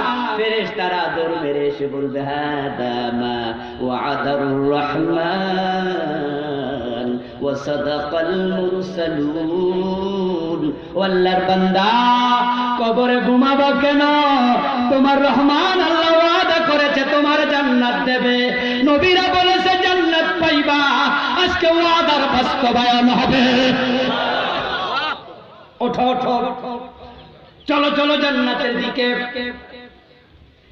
এখন আবার আপনি বলুন, যে পীরের মাজার আপনি মোমবাতি দিলেন, তিনি কি সজাগ না ঘুমে? কথা বলেন না কেন? ওনার কবর অন্ধকার না আলো? আচ্ছা এবার বলুন তো, ঘুমন্ত মানুষের কাছে আমরা কি আলো জ্বালাই না নিবাই? ঘুমানোর সময় আমরা আলো জ্বালাই না নিবাই? আলো জ্বললে ডিস্টার্ব হয় কিনা? ডিস্টার্ব হয় কিনা? আপনি ঘুমায় আছেন, রাতের 11টা 12টা 1টা বাজে আইসা ঘুমাইছেন। আপনার ঘুমের ভিতরে হঠাৎ করে আপনার পোলা অথবা মাইয়া যায় আলো জ্বালাইয়া দিছে, আপনি তখন কোনে লাইট লাগাইছেন? কেডারে? বিরক্ত লাগে। এখন আপনার পিসাব ঘুমায়, মোমবাতি জ্বালাইয়া বিরক্ত করলে তুমি ভালো মুরিদ হইলা কিভাবে?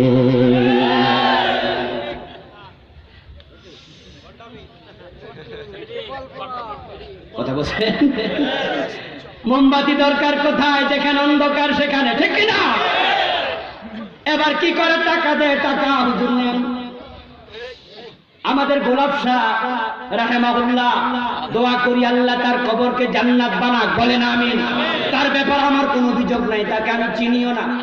মরছে আর হয়তো 50-100 বছর আগে, আমার জন্মের আগে চলে গেছে। আচ্ছা, গোলাপ শাহ যদি জান্নাতে যায় আমার কোনো লস আছে? জান্নাত কি ছোড়ো? আমারটা নিব?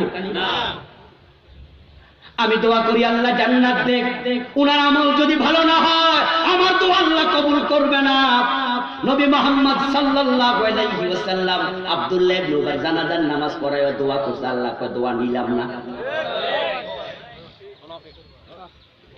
কিন্তু দোয়া করতে কি বনতা করা যাবে না? সে আমার ভাই, আমার মুসলমান। গোলাপ শাহ রাহিমাহুল্লাহর মাজারের চারপাশে মোটা মোটা লোহার রড আছে, চারপাশে লোহার বেড়া। পাবলিক ওই বেড়ার সিপা দিয়ে 500 টাকার নোট, 1000 টাকার নোট দেয়, বস্তা করে টাকা নেয়া লাগে। এই যে আপনি হুজুরকে ভালোবেসে টাকাটা দিলেন, বিবেককে প্রশ্ন করে বলুন তো, যিনি মরে গেছেন উনি শতকরা কত পায়? আরে কিছু তো পায় নাকি? 10%, 20% পায় না? তো টাকা আপনি দিলেন কারে? নিল কেডা? দিলেন তো গোলাপ শাহ হুজুর রে, কেল্লা সারে। অন মাজারের টাকা তুমি একা নাও, নেয় না। ও বোকা মুসলমান, কেন বোঝো না? দুনিয়া টাকা দরকার, আখেরাতে টাকা লাগবে না। উনি জান্নাতি মানুষ হলে তার জন্য বিশাল জান্নাত প্রস্তুত। টাকা উনারে কেন দাও? টাকাটা দেয়া দরকার। গোলাপ শাহর মাজারের পাশে ভিক্ষার থালা নিয়ে দাঁড়ায় আছে কারে? যে টাকার জন্য শীতের কাপড় কিনতে। যেই লোকটা কাশতে কাশতে মাটিতে বসে যায়, ওষুধ কেনার টাকা নাই, টাকাটা তার হাতে দেয়া বড় দরকার। বিশ্বনবী বলছেন, ইন্নাল্লাহা ইয়াতাকাব্বালুহা বিয়ামিনি। যদি তুমি গরিবের হাতে তোমার 10 টাকা 500 টাকা তুলে দিতা, তার প্লেটে পড়ার আগে, সহিহ বুখারীর হাদিস, বিশ্বনবী বলেন আল্লাহ নিজের ডান হাতটা বিছায়া দেয়। হাসরের দিন বলিবেন, খোদা হে আদম সন্তান, তুমি মোর সেবা করো নাই, জবে চিন রোগে অজ্ঞান। বলিবে মানুষ, হে প্রভু করো তার, আমরা কেমন লইব তোমার পরিচর্যার ভার। বলিবেন, খোদা দেখনি মানুষ কেঁদেছে রোগের ঘরে, তারই শুশ্রূষা করিলে তুমি সেটাই পাইতে মোরে। কবির কবিতা নয়, ছোটকালে যখন পড়েছি তখন ভেবেছি কবিতা। দামতি আলিয়াতে কামেল পড়েছি, কামিলে যখন বুখারী শরীফ খতম দেয়া শুরু করলাম তখন দেখি এটা হাদিসে কুদসি, স্বয়ং আল্লাহর কথা। গরিবের হাতে দিলে আমারে দেয়া হতো, এখন আপনি মাজারে দিলেন, হুজুরের টাকা দরকার আর নাই, ওর দরকার ওরে দিলেন না। আপনার মতো বোকা আছে কে? কয়দিন আগে মাওলানা যুক্তিবাদী হাফেজাহুল্লাহ হুজুর একটা ওয়াজ শুনলাম মোবাইলে। যুক্তিবাদী হাবিবুর রহমান হুজুরের নাম মনে আছে নি? কি মজার ওয়াজ করতে একসময়। এমন সিরাত মাদ্রাসার মাঠে শূন্য কাইন্ডা অস্থির হয়ে গেছিল। আরে মা বাবার ওয়াজ করলে চোখের পানি ধরে রাখা যেত না। আল্লাহ হুজুরের হায়াতে বারাকা দেখ, বলেন আমিন। বেঁচে আছেন আমাদের মুরব্বি, একসময় পুরা মাঠ ওয়াজের তাফসীরের মাঠ। ড্রাইভাররে বললাম একটা ওয়াজ লাগাও। রাতের বেলা গাড়ি চালাইলে কথাবার্তা না করলে আবার খেতে যাবো, গাড়ি ঘোড়া লই যাই। এই জন্য মাঝে মাঝে ওয়াজ লাগাও। ওয়াজ শুনি নিজের লাভ, শোনার মাঝে শিখার সুযোগ আছে, মরা পর্যন্ত শিখা যাবে, ঠিক কিনা? শিখতে কোনো অসুবিধা নেই।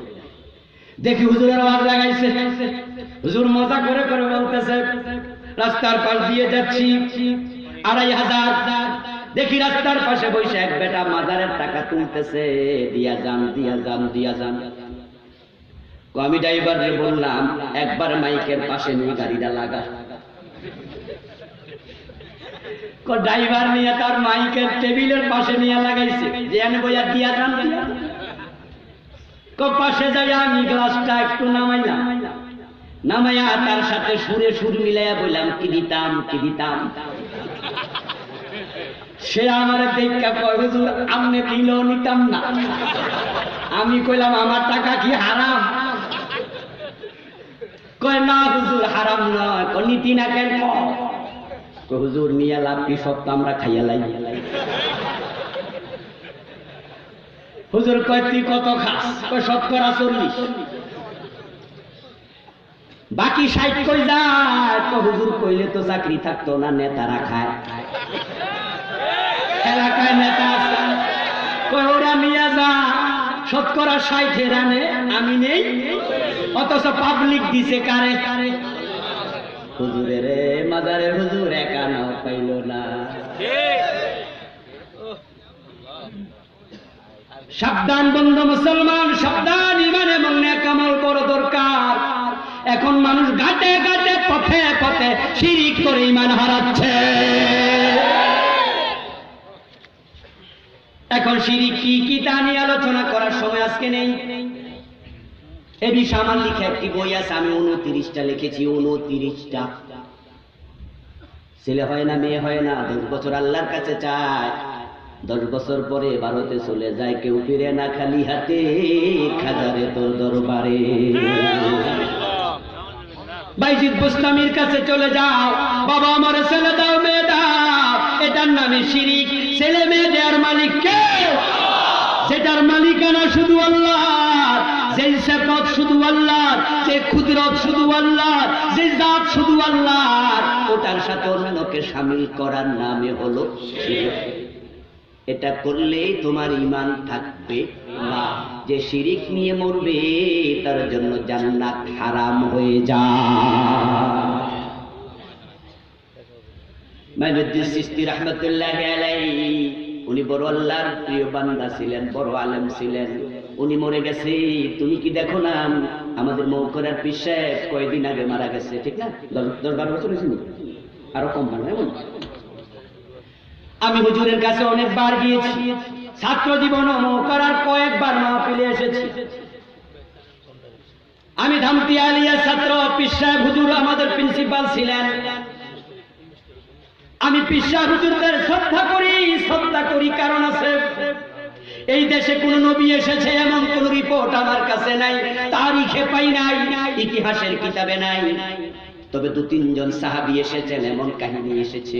হযরত মাইমুন, হযরত মুহাইমিন রাদিয়াল্লাহু তাআলা আনহুমা, 2 জন সাহাবী আপনার ভারতে যাওয়ার পথে চট্টগ্রামে নেমেছেন, কিন্তু বাংলাদেশে কোন নবী আসে নাই। এই দেশে ইসলাম প্রচার করেছে আল্লাহর ওলিরা, পীরেরা, ঠিক কি না? ওই সরমনাই থেকে এসেছে, সরসিনা থেকে এসেছে, জনপুর থেকে এসেছে। যখন গাড়ি ঘোড়া ছিল না, আমাদের হুজুরেরা পালকিতে চড়ে, নৌকায় চড়ে, ঘোড়ায় চড়ে ইসলামের দাওয়াত দিয়েছে। তাদের ভূমিকাকে ছোট করে দেখা যাবে না। মহকারাতে সরসিনার পীর সাহেব হুজুর এসেছিলেন, আমি ক্লাস 8-এ পড়ি, সফুয়া মাদ্রাসায়। তখন মহকারার মাহফিলে গেলাম, হুজুরের সাথে দেখা করার জন্য হুজুরের খাস কামরায় গেলাম। আমি ছোট্ট মানুষ, হুজুরের পাশে বসে দেখতেছি পাবলিক যায়, মুসাফা করে, কথা বলে। আমরা ছোট মানুষ, কি আর কোনো সালাম দিয়ে বলে দিচ্ছি। দেখি একটা আল্লাহর বান্দা হুজুরকে কিছু টাকা দিল। সরসিনার পীর সাহেব হুজুর আবু জাফর সালেহ রাহিমাহুল্লাহ, নাকি মহিবুল্লাহ বর্তমানের জন্য, আগের তখন ক্লাস 8-এ পড়ি আমি, অনেক আগের ঘটনা। উনি দেখলাম হাতে টাকাগুলো নিলেন, নিয়ে তিনি খুললেন। 100 টাকার কয়েকটা নোট সম্ভবত।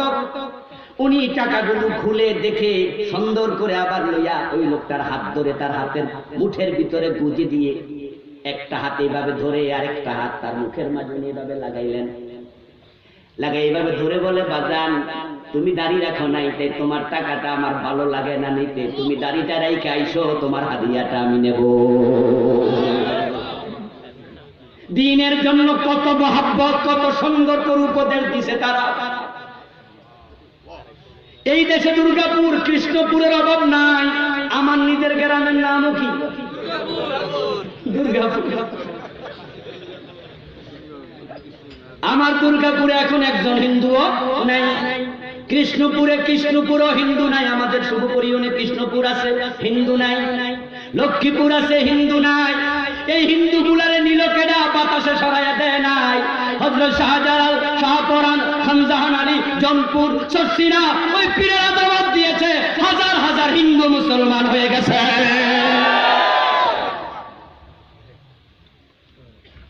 এই কালিকাপুরের পীর সাহেবেরা দিনের দাওয়াত দিয়েছে, দেয় নাই? কতজন দাওয়াত নিয়েছে, কিন্তু তাদের পরবর্তী প্রজন্মরা এখন তাদের ভূমিকা রাখে না। অনেকে পেটওয়ালা হয়ে যাচ্ছে, তাদেরকেও আগের ব্রেকে, আগের রাস্তা ফিরে যেতে হবে। আমার ভাইয়েরা, পীর সাহেব হুজুররা বলেননি হযরত মাইনুদ্দিন চিশতি আমার কাছে ছেলে মেয়ে চা। ও যে বলছিলাম মকরার হুজুর 10-12 বছর আগে মারা গেলেন, আপনি কি দেখেন না এই দুই চোখ দিয়া? মকরার হুজুর আল্লামা ওলিউল্লাহ না রাহিমাহুল্লাহ, উনি মরার পরে উনার নিজের গোসলটা নিজে দিছে না অন্য মানুষে দিছে? উনার নিজের কাপড় নিজে চেঞ্জ করছে না অন্য মানুষে? নিজের কবরে নিজে নামছে না অন্য নামাইছে? উনার গায়ে যদি মশা কামড়াইতো দৌড়াইতে পারতো? মরার পরে ক্ষমতা থাকে না রে ভাই, সব চলে যায়, সব চলে যায়। ওই ওলিউল্লাহ সাহেবের রূহ চলে গেছে ইল্লিনে, উনার কবর জান্নাতের টুকরা হয়ে যাবে। উনার কাছে তুমি চাইয়া উল্টা তুমি মুশরিক হয়ে যাবে।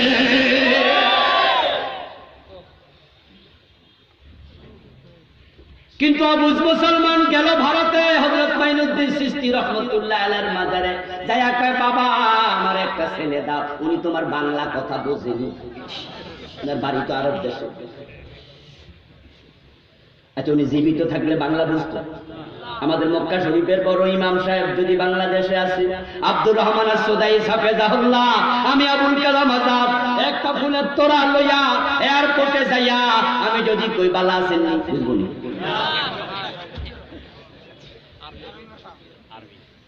এখন আপনি যদি এখন বাবা আমার ছেলে দাও, উনি তো বুঝেই না তুমি কি কও। এরপরে বলি যদি বুঝতো, উনি কিছু দিতে পারতো, ছেলে না মেয়ে না, কষাইয়া গালে থাপ্পড় মেরে দিত, বলতো দেয়ার ক্ষমতা আমার না, দেয়ার মালিককে। শিরিক করো না, শিরিক করো, ইন্না শিরকা লা যুলমুন।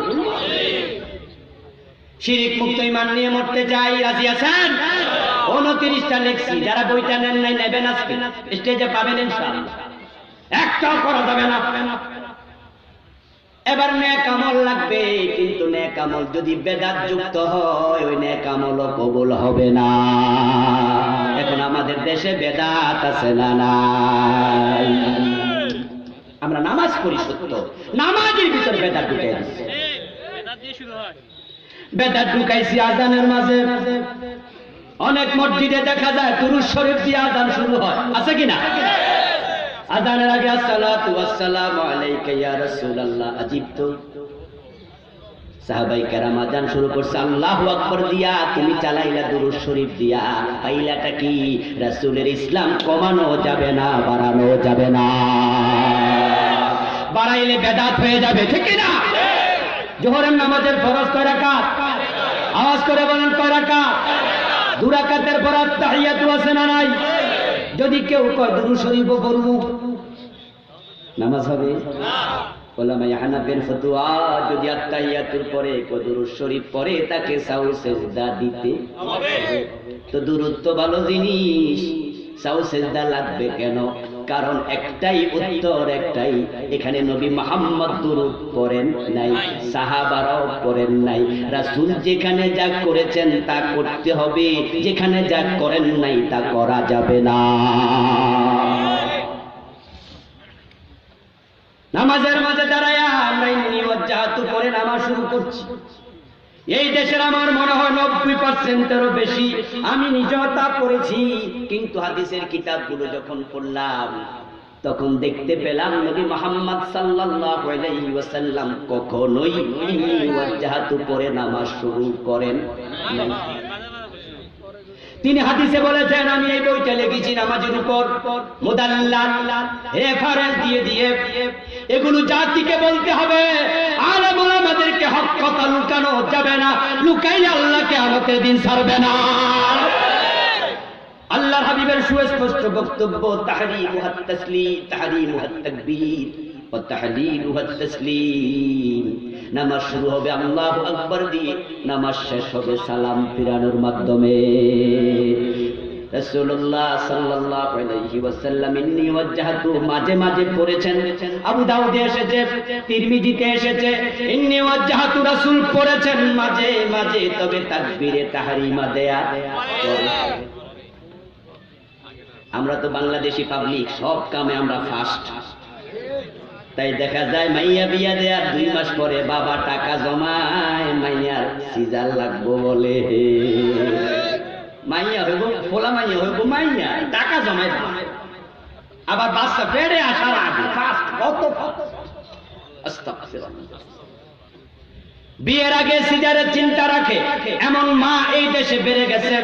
ডাক্তাররা যেমন সিজার করায় পাইলে পেট কাটতে আর দেরি নাই।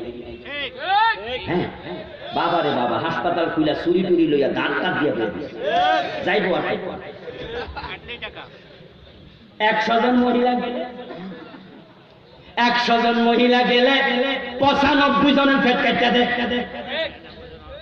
ইউরোপে আমেরিকায় খবর না 1001টা মেয়ের পেট কাটে না। বাংলাদেশের হইলটা কি? বিজ্ঞানের ক্ষেত্রে হেতারা আগে না আমরা আগে? ওরা আগাইয়া পেট কাটে না, আমরা কাটি না, কারণ আমরা খুব আগাইয়া আছি, সব কামে আগাইয়া আছি। টাকা টাকা টাকা চাই, নরমাল ডেলিভারি 5000, পেট কাটলে 30,000 টাকা চাই। আমার এক শেলিকা ইটালিতে থাকে, তার বাচ্চা হয়েছে ওখানে 2টা।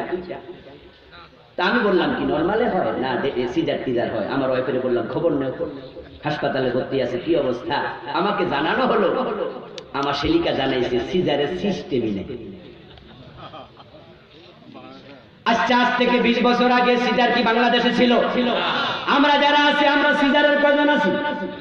নাই, আলহামদুলিল্লাহ। অথচ আমাদের একজন 5-7 জন ভাই বোন আছে না নাই? 10 জন 12 জন সন্তান প্রসব করেছে এমন মা আছে না নাই? সিজার লাগে না কুকুরের, সিজার লাগে না শুকরের, সিজার লাগে না বানরের, সিজার লাগে না বিড়ালের, সিজার লাগে না হাতির, সিজার লাগে না বাঘের, কোন মাখলুকের লাগলো না। আল্লাহ বলছেন সুম্মাস সাবিলা ইয়াসসারাহু, পেটে বাচ্চা দিয়েছি আমি, দুনিয়া আসার রাস্তা সহজ করে দেব আমি। একটা হাতির বাচ্চা জন্মের পরে 3 মণ, 2 মণ সিজার লাগে না। আর মানুষ সৃষ্টির সেরা পেট কাটা শুরু হয়ে গেল, টাকা ছাড়া। এগুলো থামাতে হবে। আল্লাহর উপর তাওয়াক্কুল বাড়াও, সব কাজে ফাস্ট। তাই বিয়ের আগে আমি পেট কাটব।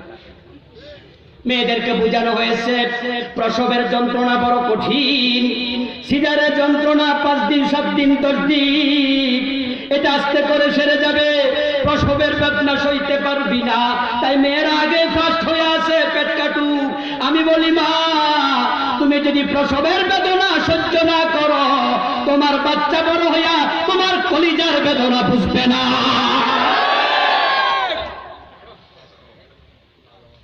তোমার ছেলে বেয়াদবি করবে আর তুমি বলে দিবা, এই কে রে আব্দুল্লাহ, এভাবে কথা বলবি?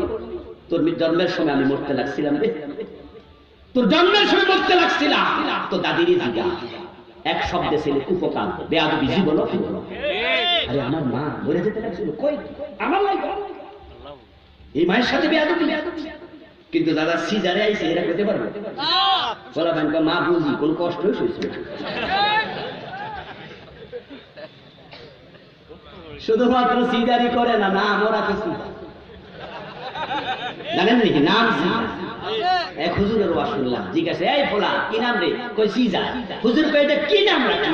কই হুজুর আমি সিজার হইছি তো, তাই ডাক্তারের কথা এটা দিলাম। হুজুর আমের কি নাম? হুজুর কো ডাইরেক্ট। ও মা হুজুর এটা কি নাম? কই আমি ডাইরেক্ট কইছি, যা আমার নাম। আমার বন্ধু, হারামের দিকে আমাদের মনোযোগ বেড়ে গেছে, ইবাদত কবুল হবে না। নেক আমল যদি কবুল হয়, যাও তুমি মনোযোগ দাও, হারাম খাওয়া যাবে না। কিন্তু নামাজে পড়ে সুদে টাকা লাগায় এমন আছে না নাই? আজকের মাহফিলে নাই। সুদ খাইলে ইবাদত কবুল হবে না। সুদের 73টা গুনাহ, সবচেয়ে ছোটটা হলো মায়ের সাথে। قال النبي صلى الله عليه وسلم إن للربا 73 بابا أيسرها أن ينكح الرجل أمه. قال النبي صلى الله عليه وسلم من أكل درهم ربا وهو يعلم أنه أشد من 36 دينا. সুদ যদি জেনে বুঝে কেউ 1 টাকা খায়, রাসূলুল্লাহ বলেন তার আমলনামায় 36 বার জেনার গুনাহ লিখে দেয়া হবে। 1 টাকা সুদ খেলে কতবার জেনা? জোরে বলেন কতবার? 100 টাকা সুদ খেলে 3600 বার জেনা। 1000 টাকা সুদ খেলে 36,000 বার জেনা। যেই সমস্ত মেয়েরা টাকার বিনিময়ে দেহ বিক্রি করে তাদেরকে আমরা বলি পতিতা, জাহান্নামের কীট। যারে দেখলে আমরা থুতু দেই, মরে গেলে জানাজার নামাজ ইমামতি করার লোক পাওয়া যায় না। হুজুর কয় তার কিসের জানাজা, কুত্তার মতো খাদায়া দাও, খালে বিলে ফালায়া দাও। ও পতিতা জাতিকে শেষ করেছে। তার ছেলে মেয়ে বড় হলে বিয়ে হয় না, ভদ্রলোকেরা বিয়ে করতে যায় না, বাবার ঠিক নাই। তাকে এত ঘৃণা করলেন, থুতু দিলেন, কিন্তু বিবেকের কাছে প্রশ্ন রাখি, ওই পতিতাও তো হয়তো 36,000 বার জেনা করে নাই। আর আপনি 1000 টাকা সুদ খেলে 36,000 বার জেনাকারী হয়ে গেছেন। পতিতার সে সুদখোর ভালো না খারাপ? যেই মেয়েগুলো ব্যভিচার করে, পতিতাগিরি করে, আমি নিশ্চিতভাবে বলবো বাংলাদেশে যদি পতিতা 10,000 থাকে, নিজের বাবার সাথে নিজের ছেলের সাথে জেনা করে একটাও পাবেন না। পতিতারা পতিতা এত খারাপ না, কিন্তু সুদখোর মায়ের সাথে জেনা করতেছে।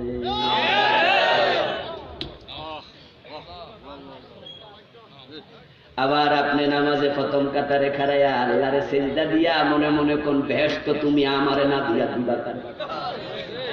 ফাওয়াইলুল লিল মুসাল্লিন, সাবধান, কিছু নামাজির জন্য ওয়াইল দোজক আছে না না। বেদাত মুক্ত ইবাদত লাগবে। বেদাত নিয়ে একটি বই লিখেছি, আজকে তো বাজার করার সময় নাই। 38টা চলমান বাংলাদেশে লিখেছি, বইগুলো স্টেজে আছে। মেরাজ নিয়ে একটি লিখেছি, সেটাও আছে। আমরা শেষ দিকে চলে আসলাম, দোয়া করে বিদায় নেব। ঈমান এবং আমলকে সঙ্গী করে মরতে চাই। রাজি আছেন? রাজি আছেন? নামাজ কাজা করা যাবে না, রাজি আছেন? নামাজ পড়তেই হবে, পড়তেই হবে, পড়তেই হবে। নামাজ নাই তার ঈমান নাই। নামাজ বাদ দিয়া ঈমানের দাবি করা বাতুল, বাতুল, বাতুল। আল্লাহ আমাদের সকলকে ঈমান এবং আমলকে সঙ্গী করে মরার তৌফিক দিন। সবাই বলেন আমিন। আমরা দোয়া করে একসাথে যেতে চাই, উঠে পরিবেশটা নষ্ট না করি। ইনশাআল্লাহ আসরের নামাজের সময় হলে আমরা যথাসময়ে আসরের নামাজ পড়ে নেব। আল্লাহ তৌফিক দাও, আল্লাহুম্মা আমিন।